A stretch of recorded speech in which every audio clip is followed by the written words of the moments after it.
29थि सा 12 गोसोखां मुंख्लं जोलुर गेलेनाय बादायलायनाय उदालगुरि जिल्ला खाग्राबारि आनसलिक दुलाराय बर' फरायसा आफाद आरो खाग्राबारि गेलेमु आफादनि बानजायनायाव सा 12 मुंख्लं गोसोखां जोलुर बादायलायनायखौ दिनैनिफ्राय जागायबाय। बिथांमोनखौ मान खालामनानै 29थि गोसोखां जोलुर बादायलायनायखौ खाग्राबारिनि गेलेग्रा फोथाराव दिनै बेखेवबाय।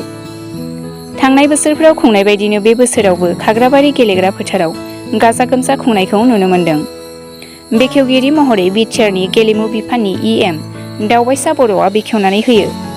हाबाफारिनि गेजेरजों दावबायसा बर'जों लोगोसे बानजाय आफादनिफ्राय मा फोरमायखो? बड'लेण्ड दाबिनानै सोमावसारनायाव मुंख्लं जालांनाय बे उदालगुरि जिल्लानि सोनाबथार खाग्राबारि आनसलिक एबसु बेयाव गासै सा 22 जोहोलावफ्रा मुंख्लं जादोंमोन। एबसुनि 12 जन बिदिनो बिएलटिआर एनडिएफबिनिबो आरो बोसोरफ्रोमबो आनसलिक एबसुआ खाग्राबारि आनसलिक एबसुआ बे सा 12 एबसुनि मुंख्लंखौ गोसोखांनानै जोलुर बादायलायनाय खुंबोदों आरो देग्लाय 29 बोसोर बियो आरो बिनिनो दिनै बेखेवनाय हाबाफारि बादायलायनाय हाबाफारि आरो बे बेखेवनाय हाबाफारियाव बे ओनसोलनि गासैबो मुंख्लंनि सोद्रोमा बिथांमोनखौ हांख्रायनाय जादों। ओनसोलनि गोबां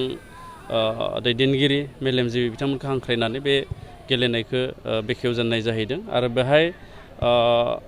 खाग्राबारि सिफुं एफसि आरो नलबारि मुकलमुवानि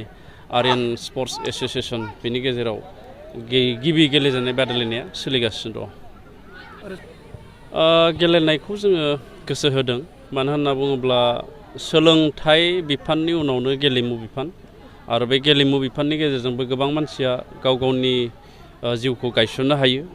बेजों गोबां केरियार दानानै लानो हायो। बेखायनो जोङो जोंनि बिटिआर सोरखारनि स्पर्ट्स डिपार्टमेन्टआ गेलेनायखौ जोङो एसे गोसो होनानै खामानि मावनो थाखाय जों नाजादों आरो खम समनि गेजेरावनो जोंहा बिटिआराव मोनसे स्पर्ट्स डेभेलपमेन्ट पलिसि जोंहा फैगासिनो दङ। गुवाहाटि साइनि बारग' डाइरेक्टर डक्टर सुभाष बसुमतारी बेखौ जोङो जोंनि स्पर्ट्स डिपार्टमेन्टनि एडभाइजार महरै थिसननानै बिथांनि दारै जोङो स्पर्ट्स डेभेलपमेन्ट पलिसि जों बानायदों। बाहाय स्पर्ट्सआव जोङो अनलि फुटबल एबा जोलुरल' नङा जेसेबांखिनि अलिम्पिक रेकगनाइज गेमफोर दङ बे अलिम्पिक रेकगनाइज गेमफोरखौ जोङो जोंनि बड'लेण्ड ओनसोलाव जोङो जौगाहोनायनि थाखाय बे स्पर्ट्स डेभेलपमेन्ट पलिसिनि गेजेरजों पलिसि ड्राफ्ट खालामनानै जों खामानि मावनो थाखाय आखायाव लादों आरो जोंनि बिटिआर ओनसोलाव जेसेबांखिनि इनफ्रास्ट्राक्चार नांगौ बेखिनिया गैया जों नुदों बयबो मिथिगौ बेखौ स्पर्ट्सनि बेलायावहा बेखायनो बिर सिलागां बसुमतारीनि मुङै 40 बिटिआरनि समस्तियाव 5 कौटि राङै जोङो मोनसे रुरेल स्टेडियाम बानायनो थाखाय थांखि लानाय जाहैबाय आरो बेखौ खम समनि गेजेरावनो मावफुंनाय जागोन आरो बेनि अनगायैबो जोंनि स्पर्ट्स डिपार्टमेन्ट एसअपिडि फान्डजों जों गामि लेभेलनि माखासे प्ले फिल्डफोरखौ जों डेभेलपमेन्ट खालामनाय खामानिखौ जोङो मावगासिनो दं। बिटिआर ओनसोलाव माखासे जायगाफ्राव बिदिनो ड्राग्स एडिक्टेड बा बायदिसिना एन्टि ससियेल एक्टिभिटिसआव जोंनि लाइमोनफ्रा एसे लोब्बा जानाया दासिमबो दङ। दा बे बेलायाव गुबुन बिफानफ्रा जेरै बेबायदि एन्टि ससियेल एक्टिभिटिसखौ होबथानायनि बेबस्था लायो बे स्पर्ट्सआ बांसिन एक्टिभलि हायो। दा बेखायनो गुबुन जायगानि माखासे दैदेनगिरि बिथांमोनखौ आं खावलायगोन,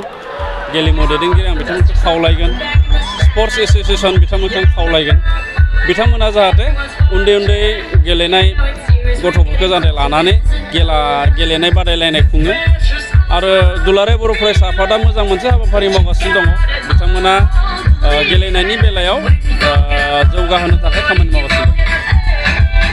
दखरा दुलाराय बर' फरायसा आफाद आरो खाग्राबारि गेलेमु आफाद जथायै जि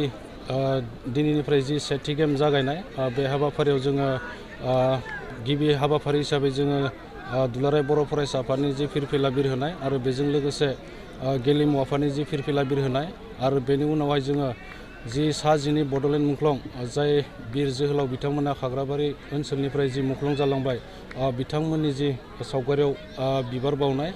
बेयाव जों आलासि महरै लिंजानाय उदालगुरि जिल्ला दुलाराय बर' फरायसा आफादनि कर्नेलियास दैमारि सार बिथाङा जि बिबार बावनाय हाबाफारि बेखौ मावफुंनानै होबाय आरो गिबि जि अपेनिं गेम बेखौ बेखेवनानै होयो बिटिआरनि इएम गेलेमु बिफाननि मानगोनां मुस्रि दावबायसा बर' सार बिथाङा आरो जोङो खाग्राबारि दखरा दुलाराय बर' फरायसा आफादै जाय बिथांमोना गावनि जि बड'लेण्ड सोमावसारनाय गावनि जि आगोमा जिउखौ बावसोमलांबाय बिथांमोननि गोसोखांथियाव जि जोलुर बादायलायहोनाय बेखौ जोङो जोंनि सिगांनि जि दैदेनगिरि बिथांमोना बिथांमोननि मुंखौ गोजोरै लाखिनो बिथांमोनखौ जिहेतु गोसोखांनो आरो बिथांमोननि जिउआ जि सोरगोआव आलो-गोजोन थायो आरो बिथांमोनखौ मोनसे जारिमिनारि जि मुंख्लं हिसाबै जों लाखिनो थाखाय बेखौ खाग्राबारि दखरा दुलाराय बर' फरायसा आफादनि आगुनि जि बारग' दैदेनगिरि बिथांमोना जिहेतु बे जोलुर गेलेनाय बादायलायनायखौ होदों आरो बियो फैयै फैयै देग्लाय 2023 मायथाइयाव जिहेतु 29 बोसोर आगान होबाय बेयाव जोङो ओनसोलनि गासै इन्टेलेक्सुयेल आरो गासै रायजो राजा बिथांमोनानो जि गेलेनाय बिथिंफोरखौ नोजोर होनानै मददथि होबोबाय थादों आरो देग्लायबो बिदिनो बिथांमोना बिथांमोननि जि मददथिजोंनो जोङो बे जि गेलेनाय बेखौ लादों आरो जों फैबाय थानाय समाव जोंनि जिखिनि दैदेनगिरि बिथांमोनाबो जाहाथे बेखौ अरायसम गोजोरै लानानै थांगोन बेखौ जोङो दखरा आफाद हिसाबै आसा खालामदों। जोंहा 29थि खुंथाय नैबे सा 12 बड'लेण्ड मार्टियार आबसुनिफ्राय सा 12 मार्टियार जादोंमोन बिदिनो एनडिपिनिफ्राय आरो बिएलटिनिफ्राय गासै जोंहा बे ओनसोलाव 22 जन बड'लेण्ड सोमावसारनायाव मुंख्लं जादोंमोन आरो बिथांमोननि मुङै दिनै खुंबोबाय थादों आरो जोंखौ आरसिनि बिबानगिरि हिसाबै जोंखौ सायख'दों आरो जों बेखौ खुंनो मोननानै जोबोद गोजोननाय मोन्दों मानोना बुङोब्ला दिनैनि जा बेखेवनाय हाबाफारि बेवहाय ओनसोलनि इन्टेलेक्सुयेल मुंख्लं न'खरनि बिगोमा बा फेमिलि बिथांमोना बाहागो लाफैदों आरो लोगोसे इएम बिटिआरनि इएम बिथाङाबो बाहागो लादों आरो गुबुन गुबुन आनसलिकनि आबसुनि बिबानगिरि बिथांमोनाबो बाहागो लादों आरो ओनसोलनि रायजो राजा गासैबो फैनानै बेवहाय जोंखौ माने हेफाजाब होफैदों आरो बेखौ जों जोबोद गोजोननाय मोन्दों आरो बेनो जोंनि थांखिया जाहाथे जों मुंख्लंफोरनि जा मुंखौ जोङो अरायबो गोजोरै लाखिनो हायो बिथांमोननि मुंखौ जोङो अरायबो गोसोखांनो हायो दा बेखौ नोजोर बोनानै जों बे माने फुटबल गेलेनायखौ जोङो फालिबोगासिनो माने खुंबोगासिनो दङ दा बेखिनियानो रायजोफोरनि अनसायनाया जोबोरैनो मोजां जोबोद जों गोजोननाय मोन्दों दिनैनि जा बेखेवनाय हाबाफारि बेवहाय रायजोफोरा लोब लोब फैदों आरो आं नोंथांमोननि मिडियानि गेजेरजों बेखौनो फोरमायनो सानदों दिनैहाय जोङो फ्रि भाबै जोङो गासैबो रायजो राजाखौ जोङो नायनो थाखाय सुबिदा होनाय जादों आरो गाबोननिफ्राय अर्थात 11 सेप्तेम्बरनिफ्राय जोङो माने साफायाव जोङो 20 राङारि अनसुंथाइ एबा टिकेटनि बेबस्था जों खालामनाय जादों आरो एसे एनै जाहाथे जोङो राङारि अनसुंथाइ मोनो दा बेखौनो